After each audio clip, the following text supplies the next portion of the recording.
on a Thursday night until we meet again. How is everyone? Good. Good. It's snowing. Oh, is it snowing? Yes, we've got about 4 or 5 inches on the ground, and I'm huddled here with my blanket. We're also 2 hours ahead. So you're like, by the time we're done tonight, it's midnight for you. Almost. Got my jammies on. Okay. Awesome. It's great to see you. If folks are tuning in, we're here for the final stretch. It's been quite a journey as we gather, and it's been a journey for this whole class for the last couple of years. It's been great. Thank you for being among this cohort, and we have a few other folks who are also tuning in. So I want to give some time for folks to get online, and we're in for a treat tonight with a few more presentations before we close out the class. I want to also reiterate the thank you to Michael Espinoza and also Ananda Gordon, who's been very instrumental in getting this class underway, helping me so much behind the scenes. Thank you so much. We have a few other reviewers who are also tuning in, but I want to recognize that we have from PBOT with us is Tara Wazik. Am I pronouncing your name correctly, Tara? Pretty close. Waziak. Waziak. Okay. Tara, our deputy director with PBOT, is here. So at the beginning of class, we had our director, Chris Warner, help us open the class and welcome our students to the course. Chris had been a reviewer and had shown up to many of the sessions in the previous years, and really honored to have you here, Tara, our deputy director. And I really want to also give an opportunity for you to share some of the work that you're doing, some of the initiatives at PBOT, and all the great stuff that you're doing as we share space tonight in this class as we close up the class. Great, thank you.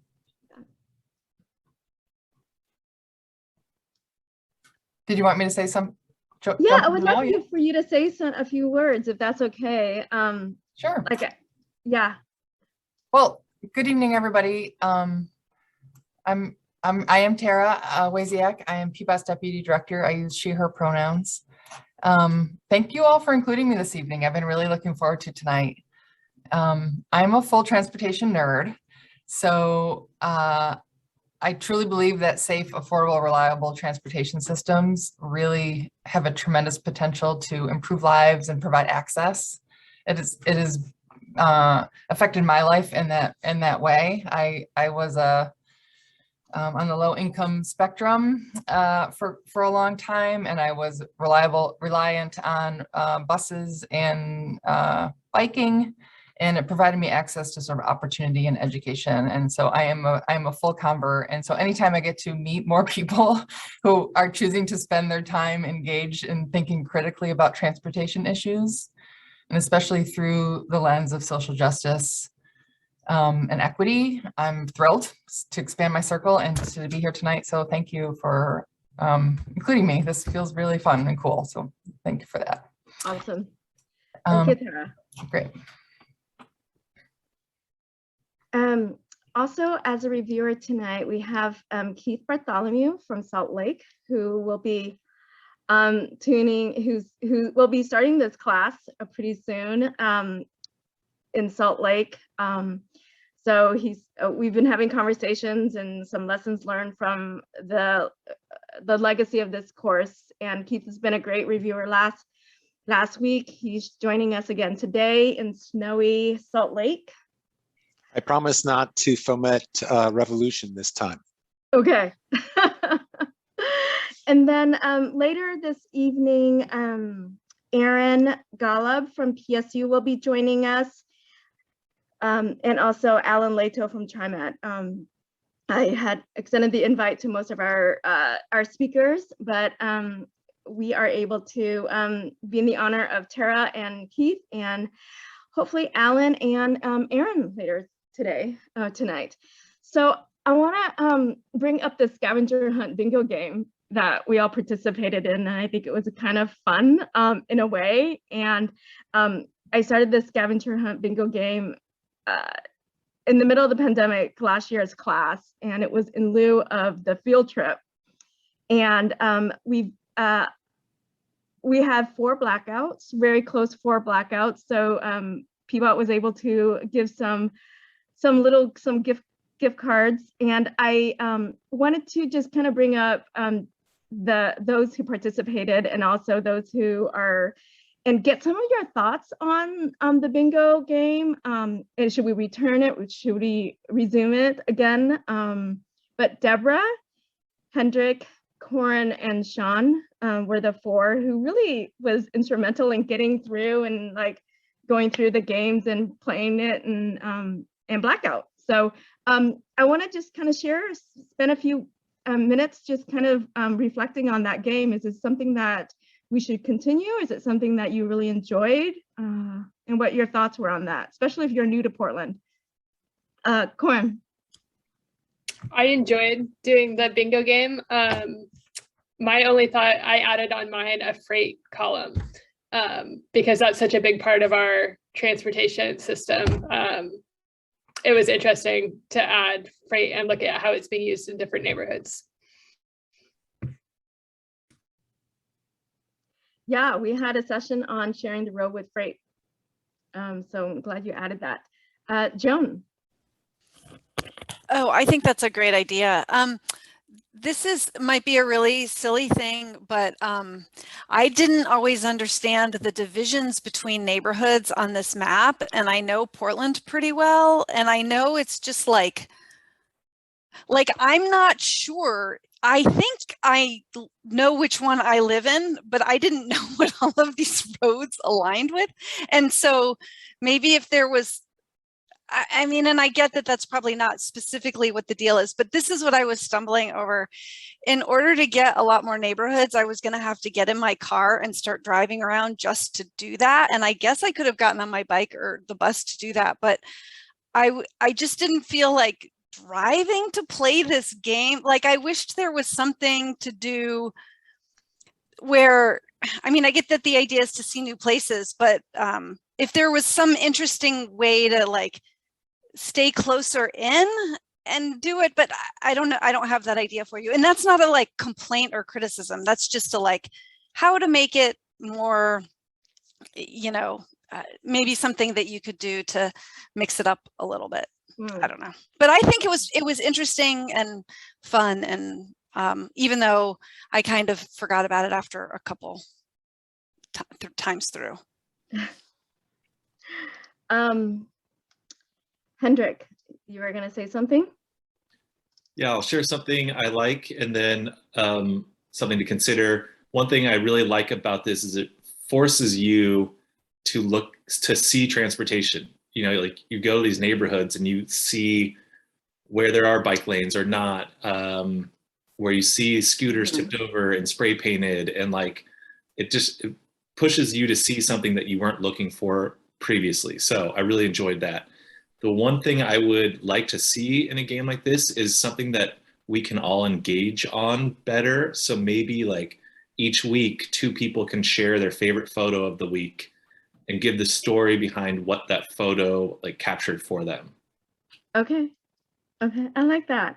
So I'm just sharing, Keith and Tara has not seen this, so I just wanted to show you visually what the game looked like and some of the pictures that were captured, and I just grabbed Debbie's. So I could have grabbed anybody, but I grabbed Debbie. So so students participated in this game, some of them, not all. But yeah, the intent was go around the city and take pictures and create a narrative and share what they see. So it's really cool, especially for transportation nerds like all of us. So we're turning everyone in transportation walks. So anyway, it was lovely. I like the feedback of being able to share this on a weekly basis. So yeah, thank you. So I'm gonna stop sharing. This was fun. I really enjoyed going through it and going through the photos and reviewing them.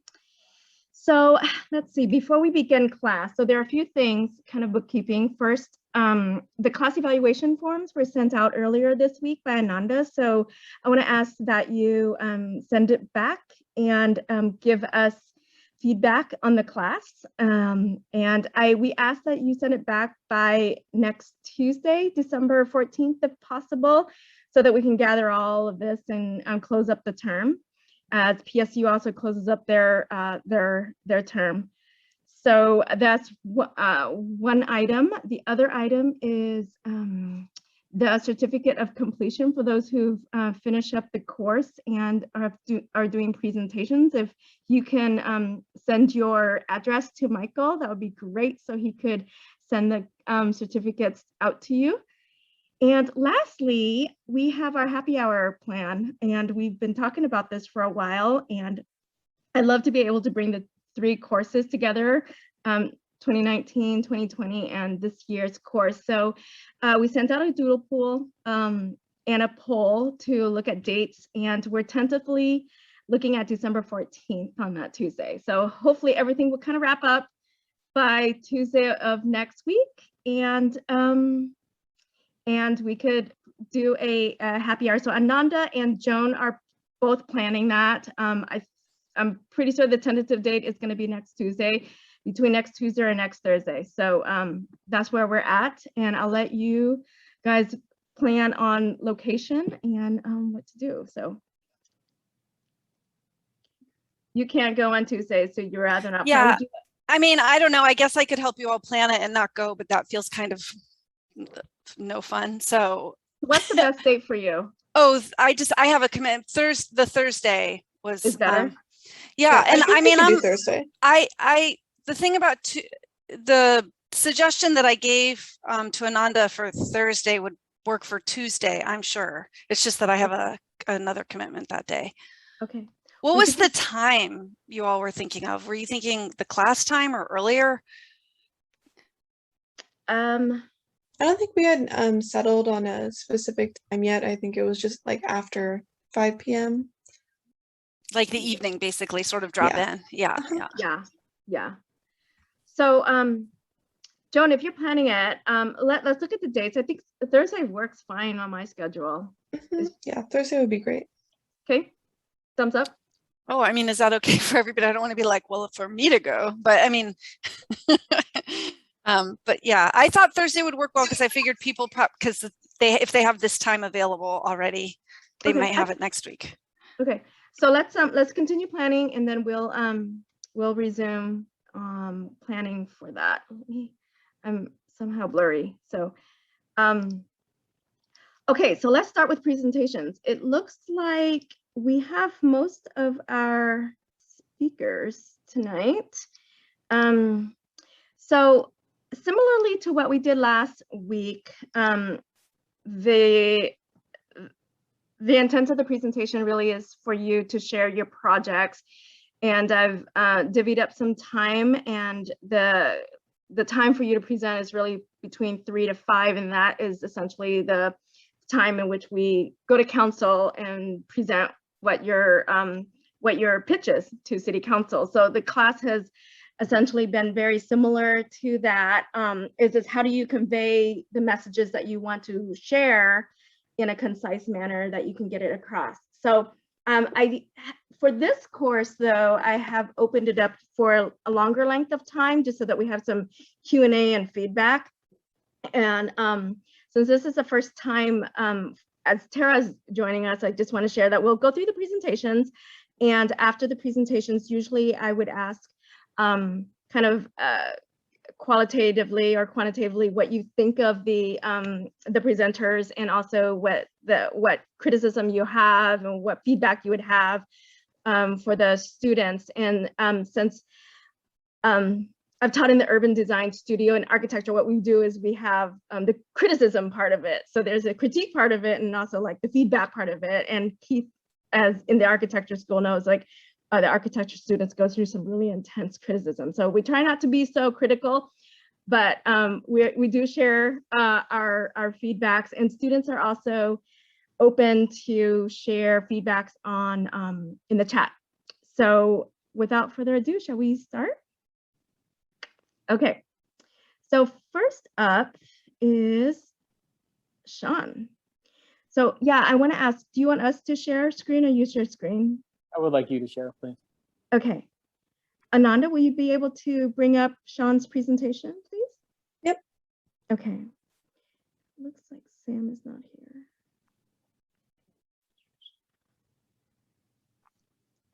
All right. Hi, everyone. My name is Sean Martinez. I use he, him pronouns. We live out on the county line between Portland and Tigard. We currently ride our e-cargo bike almost exclusively, and we are on day 344 of a personal challenge to ride every day of 2021. Next slide, please.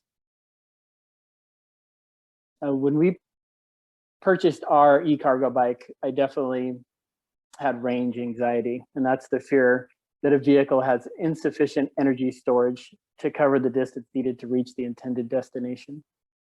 I was even hesitant to go to the first grocery store run on our e-cargo bike because I was afraid that what if the battery ran out? Would I be able to get home?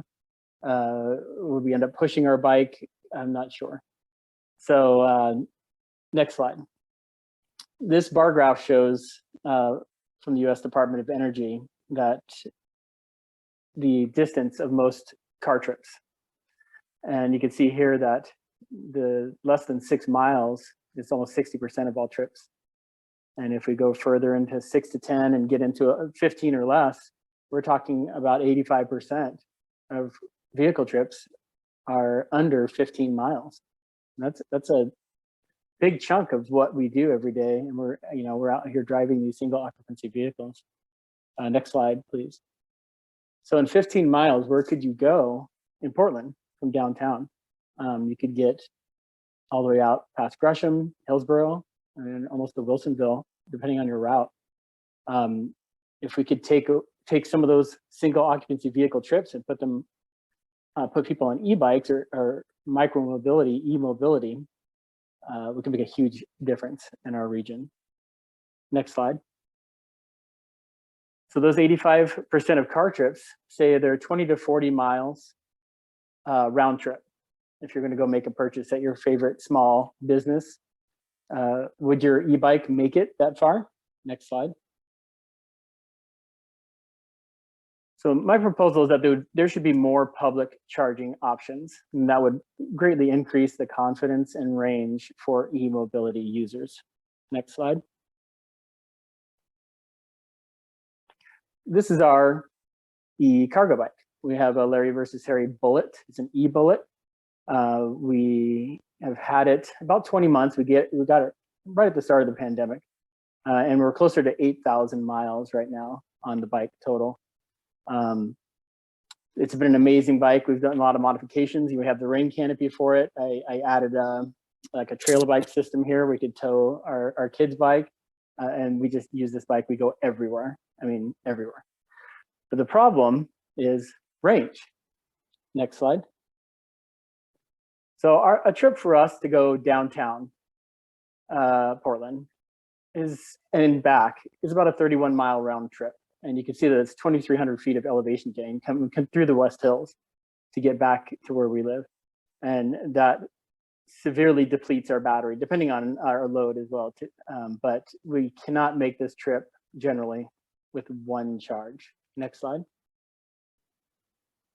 What I discovered on a trip to OMSI is that in the parking lot there, they have a solar array, and it's a free public EV charging station. And it even includes, next slide, bike racks that have 120 volt AC outlets built into them. So what we'll do is we'll lock up here, throw the charger on the bike, go into OMSI for a couple hours, spend some time in there, and when we come back, we've got another full battery, and that just dramatically increases our range. Next slide. What we've found through Washington County is most Washington County parks have a power outlet right outside, and they're everywhere. Even the libraries have them. But when we come to Multnomah County, we can't find public power. It's very difficult to find. If there is an outlet, it's turned off or it's locked, and that really limits our trips in Multnomah County. Next slide. So my proposal would be to have more secure bike parking with e-bike charging. And this is one example. This is an Unipod. And Unipod is a Brooklyn-based Black and Brown owned company that's working to scale secure bike parking in New York and other cities across the country. I really like this model. I encourage you to check them out if you can online. Next slide. So talking about e-bike parking, what I look for is convenience, security, reliability, and shelter from the elements. And what would be a good location for this in the city? To me, parks are awesome because you could take a break. If you have kids, they can go play in the park while your bike is charging. A library is amazing. We charge at Washington County libraries all the time. The grocery store would be great. While you're inside for 30 minutes, you could get, top off your battery and then take your groceries home by e-bike. And then just any store in particular. Next slide. So every e-mobility device trip can replace a car trip. I mean, that's what we've done. We have 95% stop driving for 95% of our trips, and we rarely drive a car now. Next slide. So fewer car trips mean reduced emissions, less traffic violence, reduced congestion, healthier communities, and less damage to the actual roads in our city. Next slide. And in closing, these are just some examples of e-micromobility. So if you've seen these e-skateboards are out now, of course, e-bikes, the one wheels are really interesting, and electric unicycles. Those are really popular in Portland. I've seen a lot of those. If we could increase the ability to charge these devices throughout the city, we could take more cars off the road. Thank you.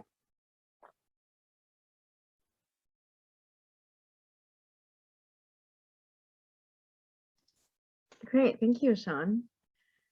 Tara and Keith, what are your thoughts on that? I think it was really cool, very visionary. Thinking about how can we build this infrastructure to make things happen so that everyone can share space together, but also building that, having that e-bike available. Yeah, what are your thoughts? What do you guys think?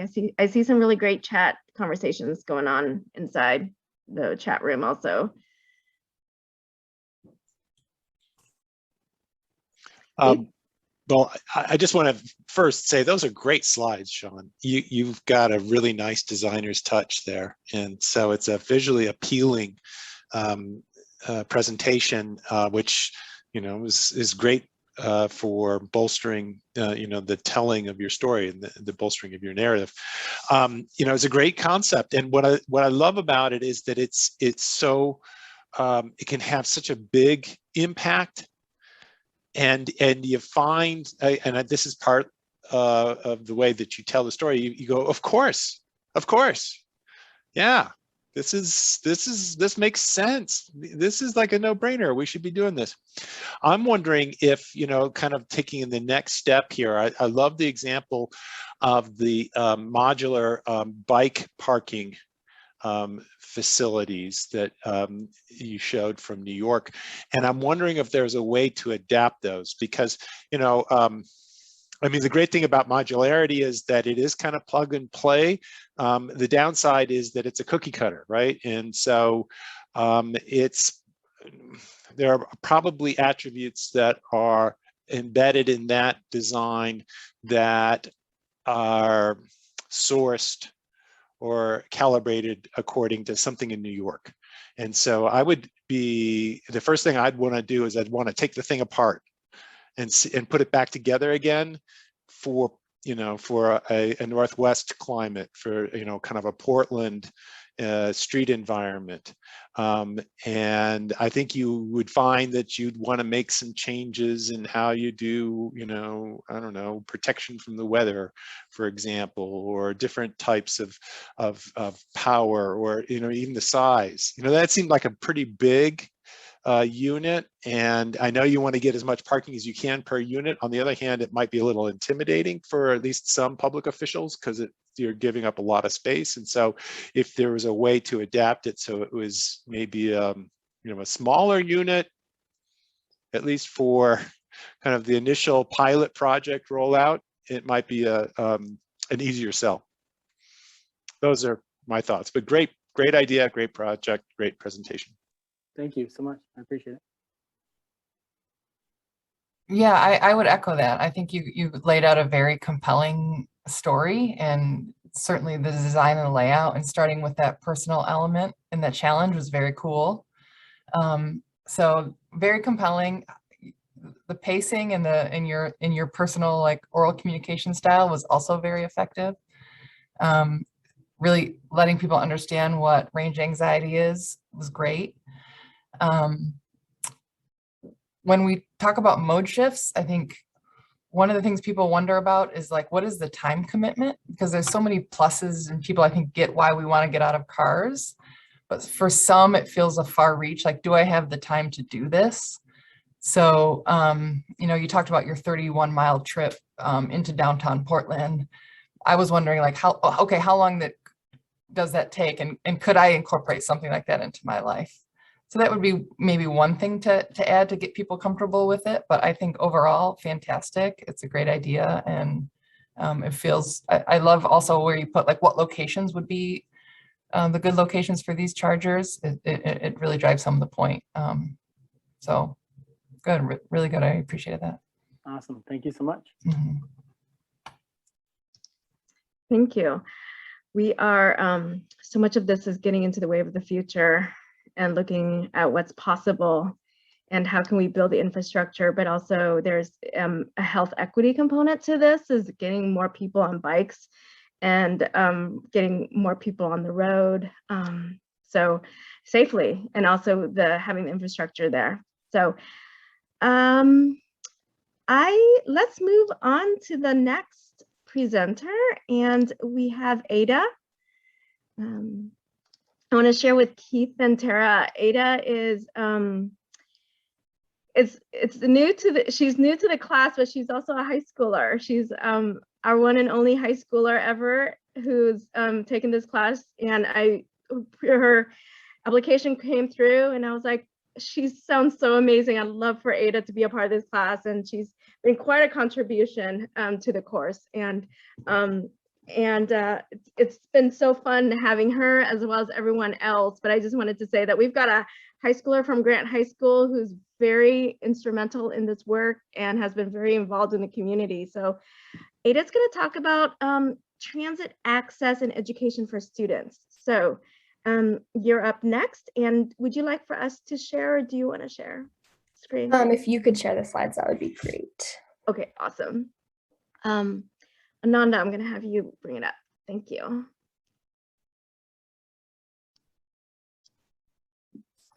Yeah, hello everyone. So my name is Ada. I use she, her pronouns. As was mentioned, I am obviously a lot younger than everyone else in this class. And so it's been a really interesting experience to be around a lot of adults and learning along with you, because I think I definitely lack a lot of the sort of technical experience within the transportation field that I think a lot of other people here have. But it was really interesting to sort of move through this class from the perspective of someone who is younger and also who can't and doesn't drive, especially because we live in a world that is so centered around cars. And so navigating the transportation system as a young person who relies pretty much entirely on active transportation and public transportation has been really interesting. And so I'm very invested in building like a multimodal transportation system. And so the project that I chose to work on was about youth transit education. I was never really taught how to navigate the transit system. I just sort of learned by like getting on the wrong bus a lot and getting lost a lot and just being really confused. And I don't think that that is how it has to be for students. And so if we go to the next slide. So all PPS high school students receive a HOP pass during the school year, September through July, which is awesome that TriMet and PPS are able to collaborate to do that. I think that's great, and that's definitely breaks down a lot of barriers for youth to take transit because we don't have to pay for it. However, a lot of students have this resource and they don't know how to use it.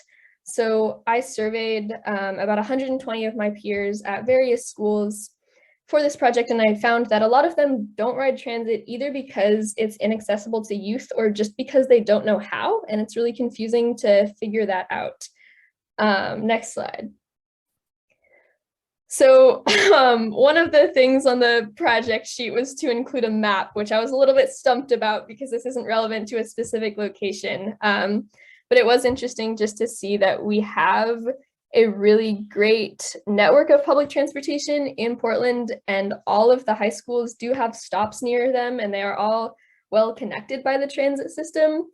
There's just not a lot of education around how to use that. Next slide. So basically what I am proposing is a youth transit workshop for 8th grade students to prepare them to become more confident transit riders as they enter high school. So PBOT already has similar programming, teaching students mostly about bike safety. I participated in those programs in elementary school, and I thought it was really useful. I think it would be great to expand that to cover more different modes of transportation, because as we're trying to build this multimodal system, we need to be educating people around all of what the different options are, and also like how to choose those different options based on the situation. I was able to talk to someone at PBOT recently who was talking a lot about the efforts that they have to expand that youth transportation curriculum, but there's been difficulty implementing it and trying to work with schools on that. And so I'm hoping to sort of be able to bridge the gap as a high school student who knows a bit more about how to work with schools and what would be best for the people involved on that end. Next slide. So this is sort of the curriculum that I have come up with based on survey responses about what students would like to learn, and then also talking to various people from TriMet and PBOT. So giving an overview just of Portland's transportation history, which I think isn't something that a lot of students would at a surface level think that they're excited about learning, but I think there are ways to make it interesting. And I also think it's really important that we understand the historical context of what has led us to having the transportation system that we have today, because that's something that goes overlooked a lot and that a lot of young people especially don't really think about. And then sort of getting into the basics of just how to use transit apps and plan routes and find out what time the buses and trains are coming, which seems like it would be pretty simple, and it really is once you get the hang of it. But when you're a middle schooler or a high schooler looking at all of those maps and things, it can be really overwhelming, especially to just figure out on your own for the first time. And so just having people be able to like talk students through that and help them figure that all out, I think would really encourage a lot more students to ride transit. Also just the benefits of taking public transportation over other methods, primarily driving. Understanding the environmental impact is a big thing that a lot of students on the survey said that they would be interested in learning about. And then sort of after that section about here is tangibly how to ride transit right now, talking about on a sort of a greater scale how they can get involved in transportation planning in their own communities. I feel like this class has been really eye-opening to me, and I didn't really realize a lot of the stuff that is behind transportation planning and how people can have a say in it. And so sort of extending those resources and opportunities to other students as well, and just having them feel confident to bring up issues that they're seeing in their communities and find ways to fix those things.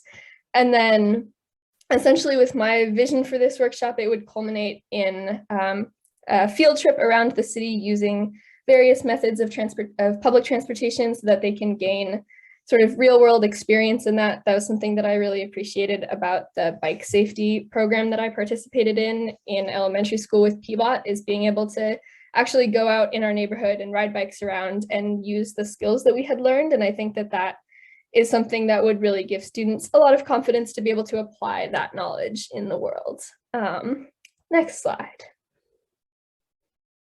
Okay, so this is something that is a little bit less directly related to the project, but I thought it was really interesting and worth bringing up, is just understanding that different students experience the transportation system very differently based on different identities that they hold. And so when we're talking about educating students around this, it's important to look at that through the lens of knowing that not all experiences are the same. And so one of the things I analyzed with this survey was how gender impacts people's comfort levels riding public transportation. And I was not very surprised by these results, but I guess sort of saddened to be reassured that this is the case, that cis male students on average do feel a lot safer on public transportation than female and trans and gender expansive students. And so making sure that when we're educating around transit and when we're encouraging more people to ride transit, that's kept in mind, and that we're able to work with students to figure out how we can create the most equitable system for everyone. Next slide. Yeah, so the next steps, I'm gonna reach out to the PPS Transportation Office to start coordinating the logistics of implementing this.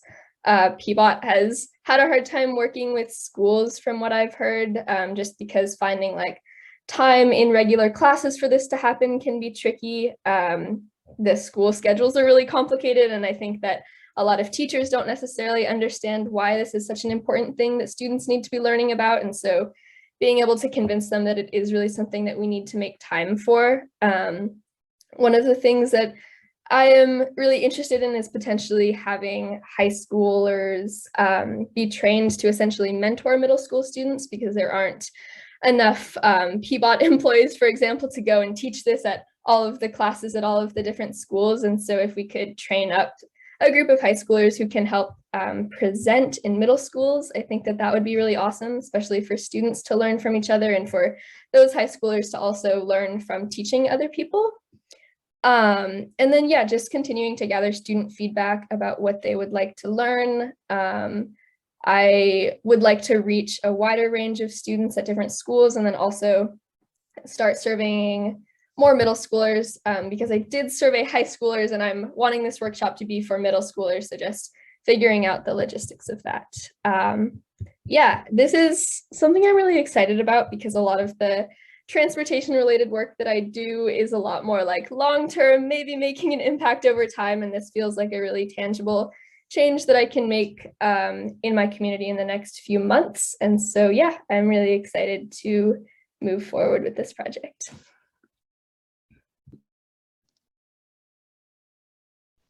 Ada, this is brilliant.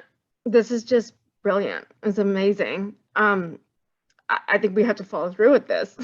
I think it's very important. As an avid transit rider as a kid growing up here in Portland, I navigated the transit system in so many different ways, and this is so amazing. And I just hope that you follow through with this, because I see this it's very imperative, it's very important, and this is great. Where is my Alan Lato from TriMet? He was going to be here today, so we need to actually present this to the TriMet board and also the PPS board. And I think I know I would do anything in my power, and anybody I know within the industry, to help you on this. I think it's amazing. Yeah, I will echo that. Really well done, Ada. Really well done. I think it's fairly insightful. Your survey data was great. You know, that insight into, it's not just about giving access with the Hot Pass, but if folks don't know how to use it, they're not utilizing it. That's fantastic. And I can share that I have often been confounded by bus schedules, especially the schedules that are on the bus stop at the stop. I have lived and worked in different cities in the country. I have worked for the Metro in DC, which is the bus and subway system for our nation's capital, and still there have been times where I've been like, where's it going and what's the next stop? So I think a lot of people struggle with this. So I appreciate you pointing this out. And I love that you have a plan for curriculum and how to implement it, and really well done. And thank you for that insight into the gendered perspective. I think that overlaid with maybe how BIPOC people experience the system would be another great step. But overall, really well done. Yeah, I would just echo that. This is really inspiring. It, of course, takes me back to when my 30-year-old was a 10-year-old and got his first bus pass. And he had some of the same confusions and concerns about figuring out what goes where and when. And I was his bus schedule. So anytime he had a question about what bus to ride or when it was coming or where it was going or anything like that, he would just call me. And I'd be at my computer and I just, give him the information. And so I was kind of the help desk for his personal help desk. And so I'm wondering if that's something that could be, I don't know, routinized into a kind of a bigger thing, so that there would be a particular kind of easy to access information system, especially designed for youth, on how to navigate the transit system or transportation in general, non-motorized transportation too, so that it would not seem so intimidating. Because I think, TriMet has lots of ways to get information about how to use the system, but it seems all kind of grown up and kind of scary to access or ask questions. And if there were kind of a youth desk at TriMet to provide that information, then I think it would not only provide information, but it would also be a kind of a sense of you've got somebody to go to if you need, you need a little, not just information, but maybe a little pep talk, or, maybe you need some help.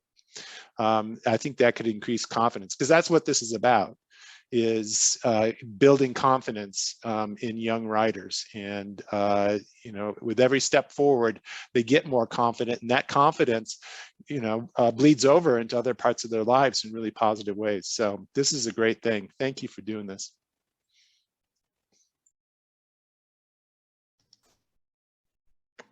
Awesome. Thank you, Ada. I'd love to follow up with you more on this. Yeah, that would be great. Thank you. Yeah, I think we can probably get Earl Blumenauer involved in this. He started this class. We'll get you some funding. We'll figure it out.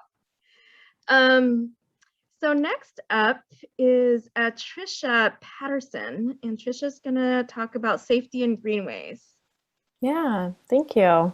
Yeah, Earl Blumenauer said that this class was like his greatest achievement, right? He said like this was the best idea he's ever had. Yeah, he shares it wherever he goes, wherever he goes. And he really wanted me to continue teaching this to high schoolers. And so Ada, you're my it girl for high school. So we got to team up and make this happen. So Trisha, you're up. Okay. Can y'all see this screen just fine? Great. Okay. Well, I'll go back. Hi, I'm Trisha Patterson. I use she or they. I am talking about greenways and other pedestrian-centric spaces and the modalities of safety in greenways. So my topic of interest, my background is in housing, but my interest this term was on safety within and especially between greenways. And so I'll first start by defining safety, what is a modality? What do we mean when we describe safety? So a modality is a particular mode in which something exists, in which it's experienced, it's expressed. Safety, right, is this condition of being protected from danger or risk. And I thought when I was putting together this definition, I was thinking about Jane Jacobs, said that to keep a city safe is the fundamental task of a city's streets and its sidewalks. And I was really intrigued that she specifically included streets as something that keeps people safe. So when we're measuring safety, I was thinking, we can talk in terms of just bumps and scrapes, things that are physical but non-life altering accidents that happen on our streets. We can talk about collisions and property damage. Death might be something that we talk about when we talk about safety. But then we should also talk about the psychological effects of safety. Like how willing are our residents to take public transit to work, to bike to the grocery store, to bike, like earlier with Sean, how willing are they to take their e-bike all the way to OMSI and have a 31-mile round trip, to take their young children on a bike ride? And then similarly, how willing are they to let their kids do those things? And so how do greenways factor into all this? How are greenways a modality of safety? How do they create a feeling of safety? So greenways have been around for a few decades. I think that they were an invention of Tom McCall. It came around in 1970 as a natural corridor program. And so in my exploration of safety within and between greenways, I kept coming back to Vision Zero. So Vision Zero is a program that's housed in PBOT. It seeks to understand and prevent future traffic risks, traffic collisions. And some efforts of this include, so we have, there they go, pedestrian medians in center turn lanes. I've seen these popping up around town, a few on 82nd. Signals, reducing speeds. We went from 35 to 30 on 82nd. And then we also see modern roundabouts, new crosswalk upgrades. We have more examples right here. These are passive traffic control mechanisms within the greenway. And what's the scope? Why do we need all of these things? We really desperately need a comprehensive transportation system that is centered on pedestrian and cyclist safety, especially kids' safety. And the stark reality is that while Portland has about 70 miles of greenways and multiple programs aimed at reducing traffic violence, Portland still experienced 54 traffic deaths in 2020, and that was the highest number since 1996. And this year, Portland has experienced 62 traffic deaths, and we still have a month left of 2021. And I actually, when I first made these slides about 2 weeks ago, that number was 58. I had to update it before class tonight. So greenways, they play a crucial role in helping prevent these traffic deaths and insulate people, almost really insulate people from whether they're walking or rolling from vehicles. That's the danger. And so the modalities that we place within and between connecting greenways, it's really critical to maintaining safety. So another program that I focused on is the Safe Routes to School. It partners with cities, or partners with the city, schools, neighborhoods, agencies, and it's aimed at increasing the safety, reducing traffic violence for children who are traveling to school. And so I have some graphics. Here we have a map of greenways. And then, so what we can see, I'll toggle back and forth, but what we can see is we have 82nd Avenue and this really stark difference between 82nd Avenue west and east of 82nd. And this got me thinking, and I went to the PBOT equity matrix and I was thinking, we see a higher concentration of people of color on the west side compared to, or on the east side compared to west of 82nd. And this indicates that a lot of people in these neighborhoods don't have access to the benefits of a greenway because there's only 3 greenways on that side. And then, I know this is a lot of back and forth. Then I was thinking, what about schools? Are our greenways going right to the front door of our schools? So this is something to consider. There are a few other options. We have trails, bikeways, safe travel corridors.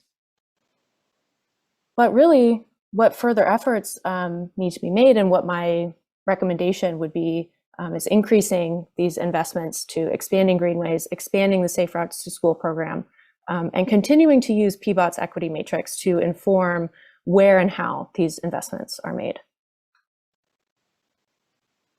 then I have, my quick conclusion, things that we've learned in the traffic and transportation class. And thank you.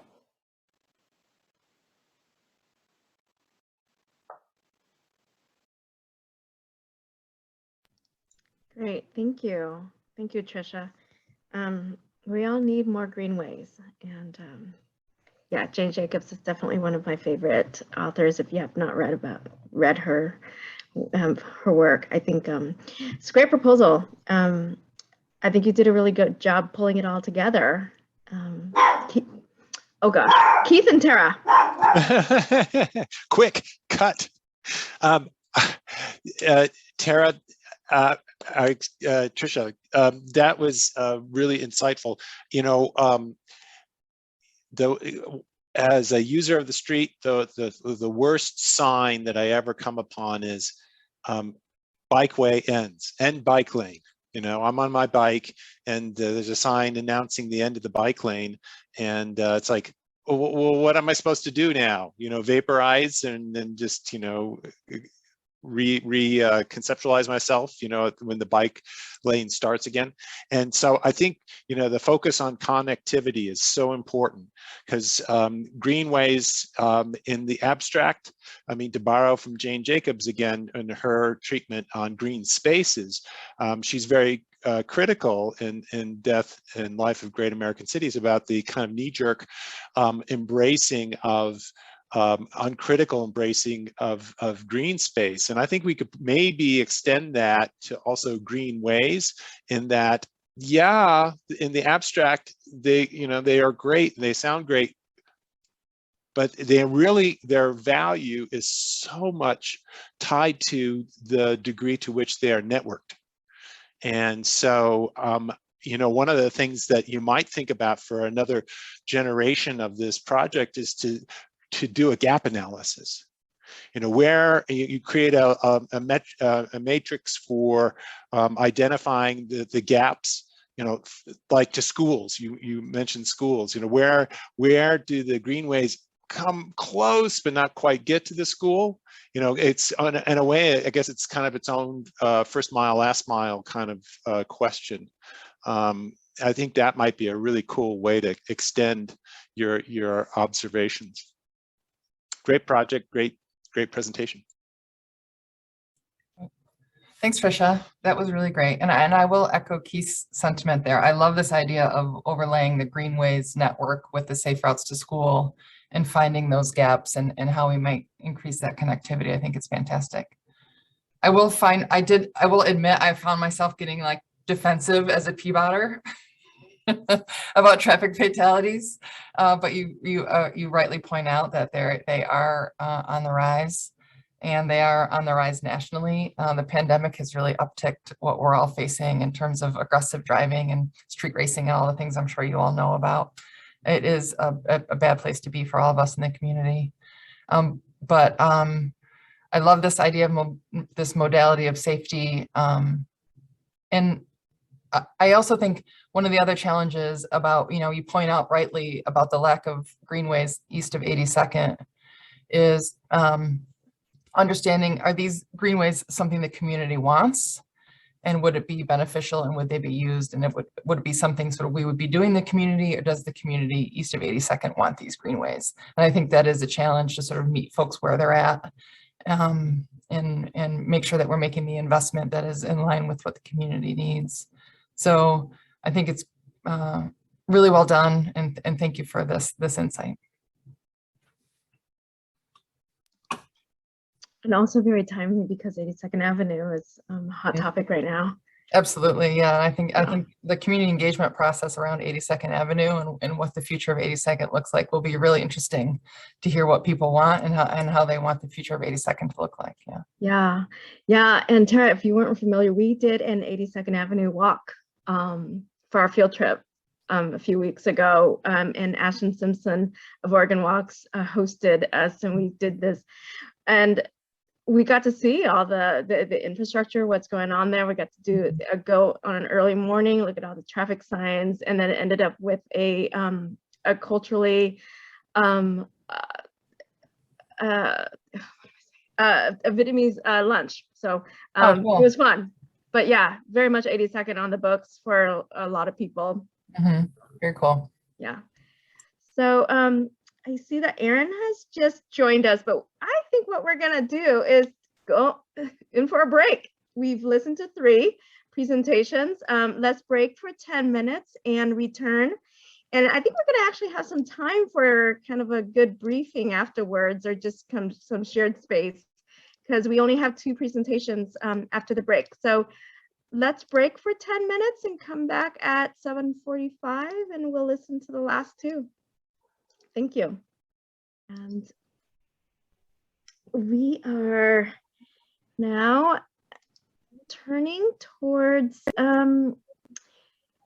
turns. What are we going to do with these turns? So James is going to talk about abolishing right turn on red. So he's got a story behind this. So I'm going to hand it over to Jimmy so he could share what his work has been on getting rid of some of these right turn on red, if you can. Would you like us to share, or you want to share, Jimmy? I will share. Okay. All right. Can you all see it? No. Okay. Try again. Let's see, share screen. I think I got a security. Oh my God, okay. Are they asking you to download or something? Shall we just go ahead and share? I made a few changes to the presentation so that it presents better. Can you see anything here? Not still no? No. All right, well, I actually have to quit Chrome and reload it, and for me to apparently share my screen, so. Okay. Be right back. How about we do this? Can we go to Corin and then we'll come back to you? Yeah, Jimmy? that's fine. Okay, let's do Corin. Thank you. How do you want us to facilitate? Can you present, please? Okay. I actually don't have your presentation. Oh, it should be in my homework folder on Drive. Yeah, I am not seeing it right now, but let me check.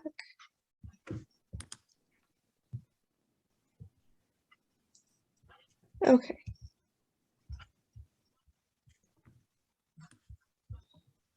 All right, now I see it. Thank you. So since we're bringing that up, I wanna acknowledge we have Aaron from PSU, Director of PSU in the Urban Planning School here joining with us, also as a reviewer.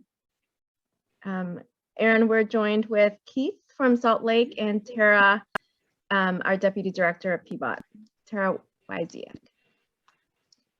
Okay. I am Corin. I use she, her pronouns. After listening to all of your presentations and how great and huge they were, mine is the tiniest presentation, just 1 square block. It has to do with the traffic pattern around Lemond, which is a French immersion school. Next slide. It's located between Burnside and Ankeny, Southeast 20th and 22nd. It's a public charter school, so it draws students from all over Portland. It's also not a traditional school building. It's an old office building maybe that they've converted into a school, so it doesn't have typical school infrastructure. Next slide, please. The existing conditions, the school is located in the middle, or in the red box. People come on Burnside to drop off their kids there. They drive through this parking lot, playground area, and then exit onto Ankeny. Next slide, please. So the areas of concerns, the majority of the traffic queues on Burnside heading east, as you can see by the blue Teslas. They tend to back up through that intersection at 20th and Burnside. And create just there's a lot of traffic that happens there in the morning. Next slide. This backup causes a lot of bad behavior by other drivers. There's a lot of speeding. It's posted 20. People I've seen drive on the sidewalks to get to the gas station. you can see the zebra striped crosswalk on the right-hand side of the screen. There's really low crosswalk compliance for people in cars there. People run the red light, and I've seen students getting out of their cars in the travel lane, darting through the parked cars to get to school, which is dangerous for everybody. Next slide, please. Their drop-off goes out onto Southeast Ankeny, which is a bikeway. There's parking on both sides of the exit driveway with low tree branches and cars impacting sight lines. Drivers don't tend to stop while exiting. They just kind of roll slowly into oncoming traffic. And then this high volume of traffic really degrades the Greenway experience. It's only about half a block, but it makes a really big difference, the comfort level of this whole system when you have such a dangerous pinch point. Next slide, please. So my proposed solutions were to add, there's no indication that there's a school here for people driving, adding school signage on both sides of the school, letting people know to expect kids, people in crosswalks, families, remove some of the parking in front of the school to allow the cars to queue out of the travel lane and allow students to exit at the curb if their parent isn't going to wait for them to go through the parking lot system they have set up, instead of having to get out in the travel lane. Next slide, please. On Ankeny, I proposed adding some timed no parking zones around the driveway to make visibility of people walking in on bikes more clear, and then adding a right turn lane at Ankeny and 20th. Cars at Ankeny and 20th are forced by a diverter to turn right on the 20th. They can't go straight or turn left. And so a lot of times there's parking on both sides. The bikes are interspersed with the cars trying to go straight through this backed up area because people are stopped on 20th at the light waiting to go into the school. And so trying to separate out some of that traffic so there's less conflict. Next slide, please.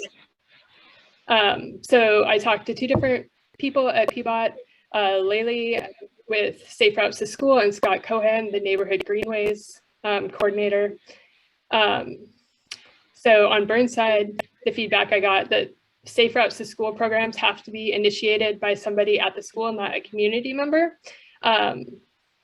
Things like school zone signs, drop-off zone creation, and any other Safe Route to School enhancement needs to be started by the school. And then it's also not PBOT's policy to remove street parking when a school has a parking lot, even though all the parking lots at Lamond are used currently for outdoor classroom space and playground areas because of COVID. So that's probably a no-go. And then on Ankeny, Scott Cohen said that removing the parking around the driveway made a lot of sense. It's a high volume driveway exiting onto a greenway, and pulling back the parking from the corner to create a space for right turns also made a lot of sense. Next slide. The barriers are eternal love for free automobile storage, removing these parking spaces. Some people probably hold them near and dear to their hearts. And then just getting Lamond to initiate the Safe Routes to School process. And I reached out to Lamond and we've played a lot of phone tag. And so I've had some stuff come up, but I'm going to be getting back with them and trying to set up that meeting so that they can get their school zone signs and let people know there's a school there and they're not just speeding through it. So thank you.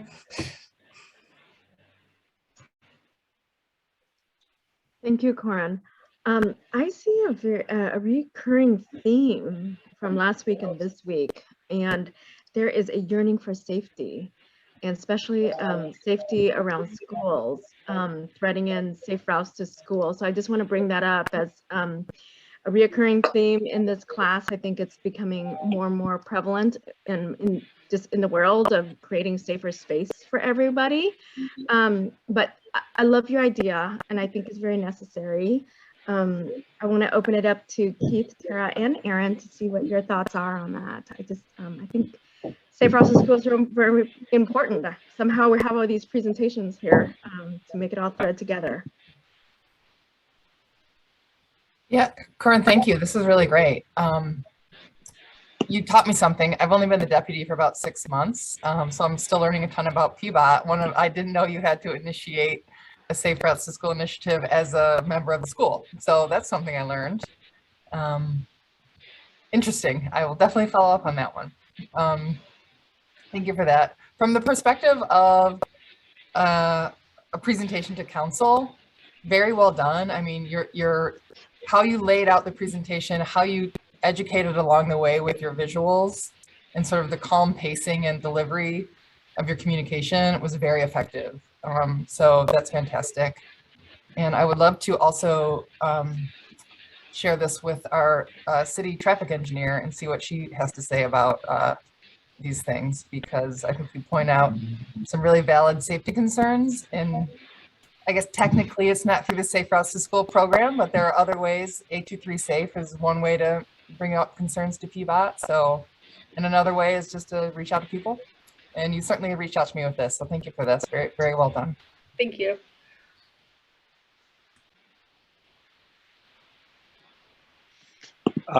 Well, I'll jump in.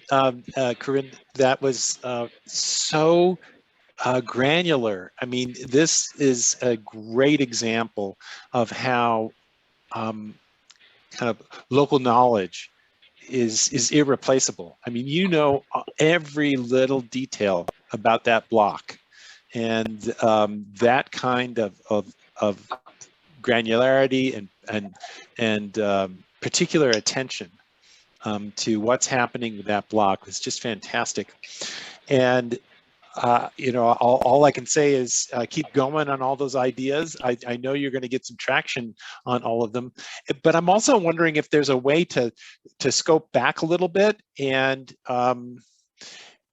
to not create a cookbook, but it would be interesting to see a bit of reflection on your process and how you went about getting all that detailed information, with the idea that maybe you could share it for other people who are interested in gathering similar kinds of data on the blocks where they live or their kids go to school. And you could, you know, over time, collect a lot of really important, very detailed information that couldn't be collected any other way. There's just no way to, in an aggregate, large-scale way to collect that kind of data. It has to happen at the level that you're working at, and that's just it's a cool thing. It's, you know, it's being in the place and very present to it. So good work. Thank you. That's good feedback. Yeah, yeah, ditto. It's just interesting. I've been coming to this class a little bit over the last 6 years, and there are a lot of students who were community members who were inspired by school-related safety. Must be a large share of the number of students in the class.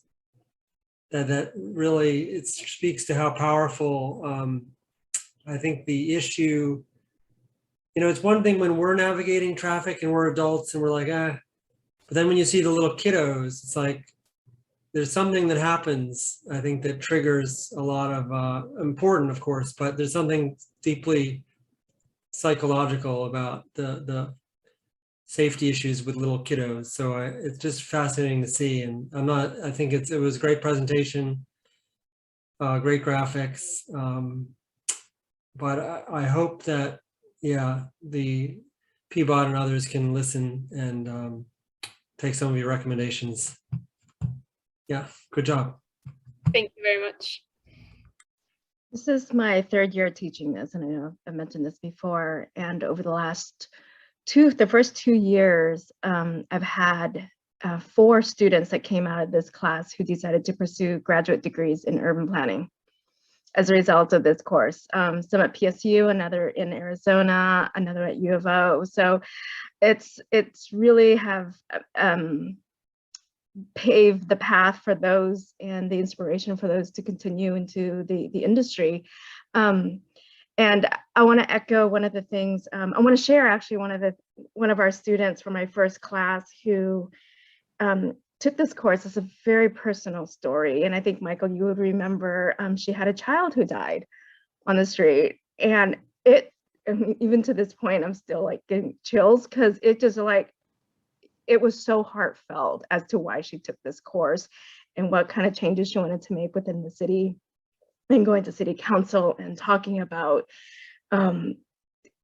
safety concerns after the loss of her child. So I wanted to bring that up mainly because we're talking so much about Safe Routes to School here. And I know Hendrik had his hand up, and Hendrik is the Safe Routes to School coordinator at Tigard. So I'm actually wondering, Hendrik, if you want to share anything, because I know that you like very deeply into this work. Yeah, sure. I added into the chat, but yeah, the Safe Routes to School program can be started at schools, but also nonprofit groups, local groups, and even with cities, because I work for the city of Tigard and the Safe Routes to School world. The tough thing with schools is it feels like you have to really push to get a school to even get involved, even if the position isn't in the school. I just see that as a big challenge to get into a school district with the program, which seems really counterintuitive because it's Safe Routes to School. So you would imagine school districts want this kind of thing. So, and every school is unique. So some schools might love it. Some school districts might too, but there is a big hesitancy too, I think, in certain areas. So it's just an interesting thing to think about. What is the right approach? Is it through the school? Is it through a different organization that might get buy-in from the community? That's all I wanted to share. Thank you, Hendrik. I just want to add one more comment on this theme. You know, if you study the bike and pedestrian safety movement in Europe, a lot of it was led by parents of children. And if you, I mean, know some people on this call know probably more than I do, but the child death movement in the Netherlands inspired a lot of the traffic calming that we actually now import to the US. So the idea of play streets, slow streets, and if you Google the child death movement, kindermoord is the Dutch word for it, you'll see what they were doing at that time in the early 70s, mid 70s, to use this image of children in traffic and traffic violence and, you know, school-age children to move elected officials to slow streets, add transit, and all the things that we think of the Netherlands having. They didn't always have those things. And in fact, until the early 70s, they were very much going the course of the United States. So I think if many of you probably know more than I do about this, but some of you, if you're new to this, study the Netherlands. It's pretty fascinating because children were super important in that movement. Koen, I might want to suggest maybe using your cooking talents with macaroons for for meetings. Okay, that was wonderful. Thank you so much. So moving on to our last presentation, I'm gonna turn it over again to James. See if you're back up and going. Okay. You would have to. And y'all see it now.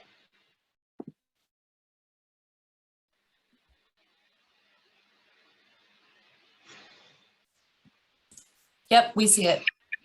Okay, great. Okay, so mine is about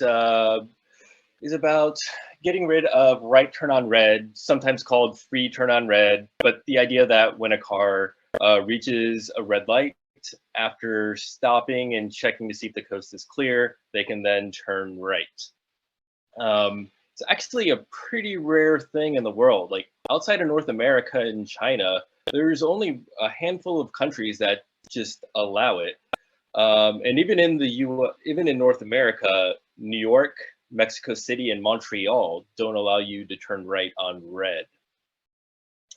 So, and the reason it came about was in the 70s, during the oil crisis in 73, when gas prices tripled, there were a lot of movements to conserve fuel. And the most important one, at least for this sake, is the Energy Policy and Conservation Act in 1975.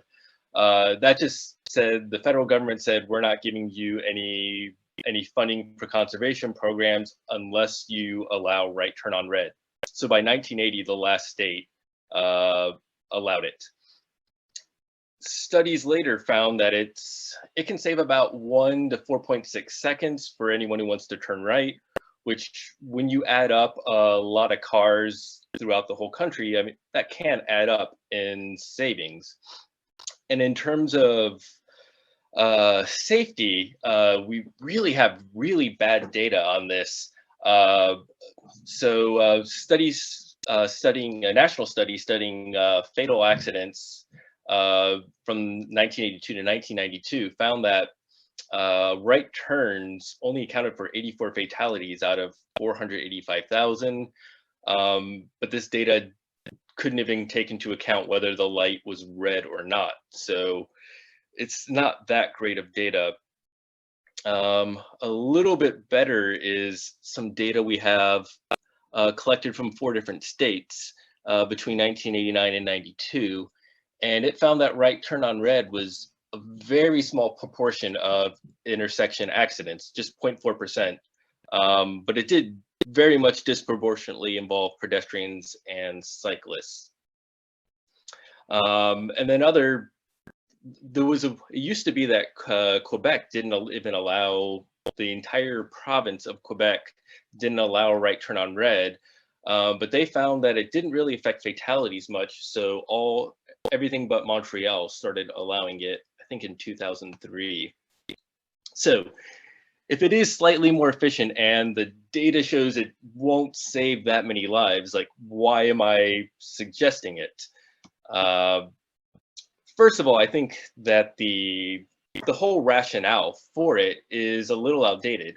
If you look over in 1975, cars and trucks were getting somewhere between 11 to 13 miles per gallon, and now we get at least double that. Some cars can even get triple that or more in fuel efficiency. So the need to really conserve gas for those 1 to 4 seconds isn't quite as big as it was in the 70s. And then there's the issue of safety. My biggest problem with all of those studies is that they only really talk about fatalities, and the right turn on red, the fatalities aren't as big of an issue because the car usually has to stop or at least slow down. So you don't really get fatal accidents.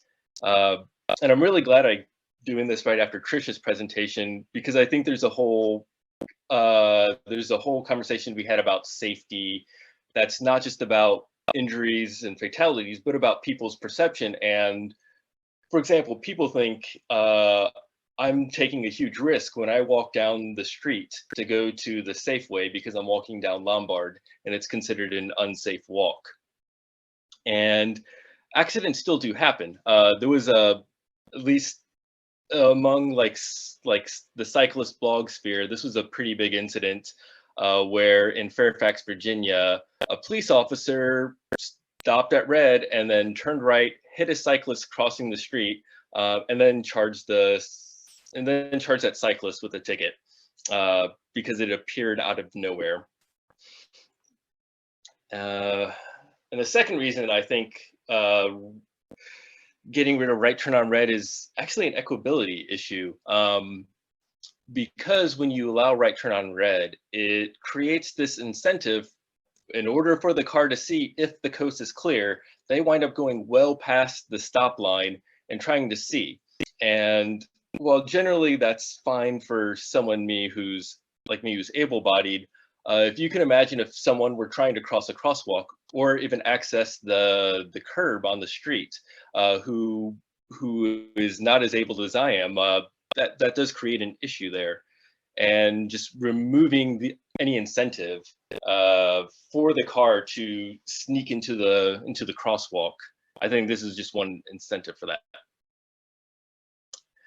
And I thought of a lot of different ideas, but this one seemed relatively easy to implement. Obviously, there's a lot of signage that would have to be changed and educating people about the law, but this is a policy shift where instead of allowing people to turn right on red by default, you would have to put up a sign that would allow that, which may still be appropriate in a select number of intersections. And the biggest thing is it's what do we want our cities to look like? Allowing right turn on red is making a concession to drivers to make their life more convenient at the expense of everyone else. And I think everyone in this class wants to see a city where cars are not the default or only option, where we do allow people to ride their bikes, walk, take transit, or various different sorts. And putting a car driver's convenience over everyone else's safety or peace of mind, I don't think is a way to do that. And that's all I got.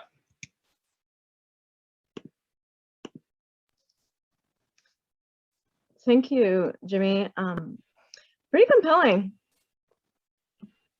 presentation, but also timing is very interesting, especially now as we've experiencing more street racing and people on the go, and everybody's got some sense of urgency and need to go and really need that right turn on red.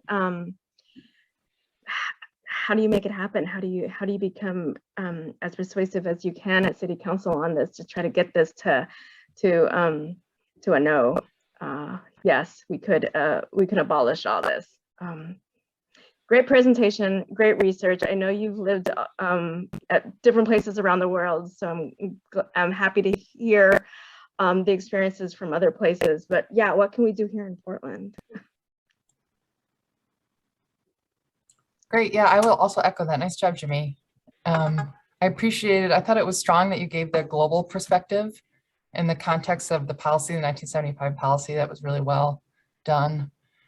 And just pointing out the data is paltry, but I think you said 0.4%, and of the paltry data, 0.4% results in fatalities.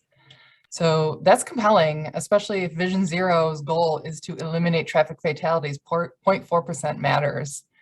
And to Tui's comment, how do we make that compelling to City Council? What does that mean? What does 0.4% mean in Portland? I think putting numbers to that would really sell it, I think. And I think it's also really strong that you pointed out that right turn on red centers the driver. And in doing so, it positions the driver over the pedestrian and inhibits access, which truly is inequitable. So really well done. I think you have really good components of an argument. So thank you.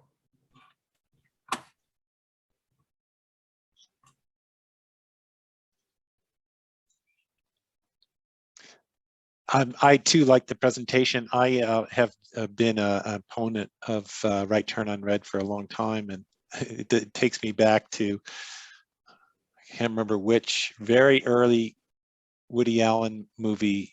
His friend was trying to convince him to move to LA, and he says, what do they have there for culture? The cultural advantage of moving to LA is that you get to turn right on red. Where's that? The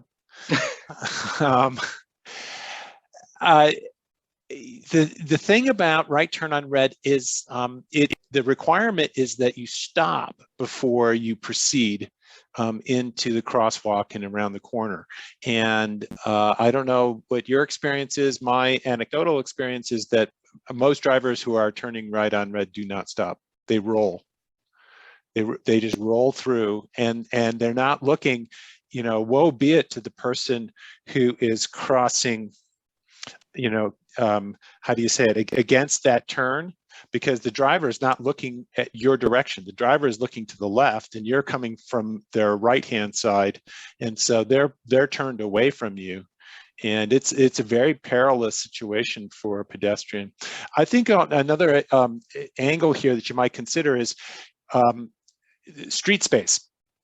In order for there to be right turn on red, in most circumstances, they have what they call the slip lane, right?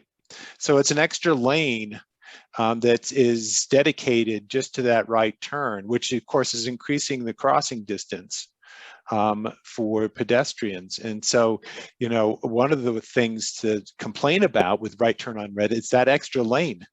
Why are we making the crosswalk that much longer to facilitate this turning movement that is not really needed? is not saving us that much and is creating certainly the perception of a hazard. I think the data is out there. I think that's the next thing to do, is to develop a protocol for developing that data. And there's some really amazing research done at Portland State about yielding behavior as a function of ethnicity and race. And my hunch tells me that you're going to, if you do the data collection, you're likely to find that the a disproportionate share of crashes and probably fatalities are being experienced by communities of color. That would just be my guess.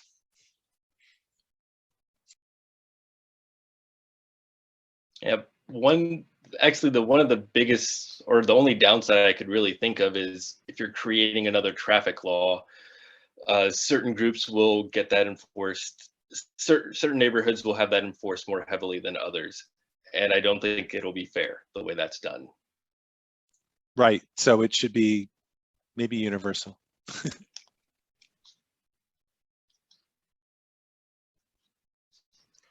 I want to share that I don't think PBOT's not very, or City of Portland is not shy about trying pilot projects either.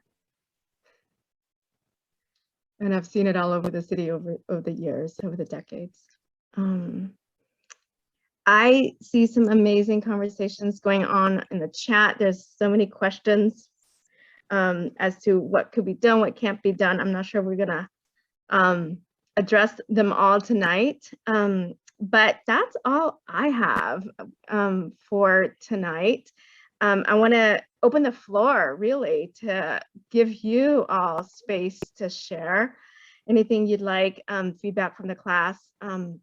I want to thank you so much for being here. I want to thank you, Keith, Tara, and Aaron, as well as all the students, and again, Michael and Ananda to help me behind the scenes and navigate through this class. So you're welcome to, I can be on, we can stay on, but it's been great. If you want to give some lessons learned to Keith, I think that might be fun. I mean, Keith is going to be starting this course in Salt Lake pretty soon. We've been talking about it. So it's going to be really exciting for Salt Lake to have this kind of a legacy of what Portland's been able to do for the past 31 years. So I was wondering why you were hanging out here, Keith. Well, maybe you were just missing your old home or something. Yeah, I just like, hanging out with the Portlanders. No, we talked about doing this about 10 years ago, of bringing the traffic and transportation class to Salt Lake, because it seems like a good place to replicate it. And one thing got in the way, and then another thing. But we're actually doing it this year. We already have about 20 people signed up, at least expressing interest, and so it's really going to fly. Great. Are you going to hire Tui to help do the moderation? Well, we'd be happy to, but the part of the requirements is that it be tied to our university, and so I'm the conduit with the university. So but Tui, you could come and join our research staff. That's an idea. Yeah, that'd be fun. It's great skiing, especially right now. Right now, okay. I see Hammy's hand is up. Hammy, I'd like to give you the floor. Oh, it's a simple question. I just wanted to know if these presentations are going to be online like the other lectures. Yeah, you know what I did, and I should also follow up with our commissioner, Joanne Hardesty, because she asked for these presentations. I had put these presentations in the folder that I had shared with the entire class. And if you look at the parent folder of the class, it's in the main, all of the presentations are in the main folder, and it's under number 9, student presentations. So I guess I'm talking about YouTube, on the YouTube channel, because the other lectures are on the YouTube channel that we can watch. Oh, yeah, I think so. Yeah, Ananda's these will gonna go send up. this over. Yeah. Yeah, those should get posted tomorrow. Okay, thank you. Yeah, Yeah. by the end of the day. Yeah. Tara, since you're still on, I wanted to ask if you're interested in seeing these presentation, I could take your email and I can send you the link for all the presentations too, if you're interested. And I was thinking I was going to do the same for our commissioner. That sounds great. Thank you. Okay. Okay.